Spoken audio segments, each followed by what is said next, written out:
अस्सलाम वालेकुम।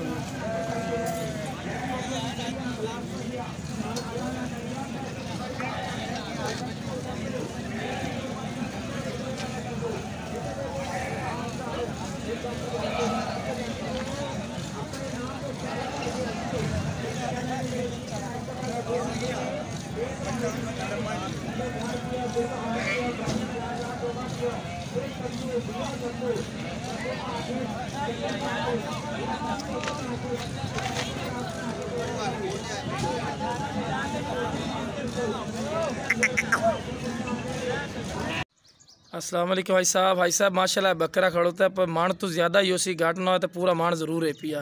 तो बकरा बड़ा माशाल्लाह सोहना बकरा है पिया। तो माशाल्लाह चंगी सोहनी बग्गल वाला भी है। तो सोहना बकरा है। तो ये हाई साहब का बकरा है पिया। हाई साहब को आया पे तो हाई साहब को खड़ा है पिया। तो ये पहले नंबर वाला बकरा ही देख लो तो हाई साहब दूसरे नंबर पर भी खाने हैं। तो अल्लाह खैर सोहना बड़ा है पिया बहरहाल जिन्ना हे माने के अपना है। तो हे सोहना माशाल्लाह। अस्सलाम जी हाई साहब है दूसरे नंबर पे माशाल्लाह बकरा है पिया सोहना बकरे माशाल्लाह मक्खी चीने ये तकरीबन है 35 किलो 38 किलो बकरा है माशाल्लाह। तो इस भी चेक करो अंदाज़ा मेरा तो है भी इतना कि माशाल्लाह वजन है। तो रंग माशाल्लाह सोहने पे तो तुम आप ही इसे चेक कर सकते हैं।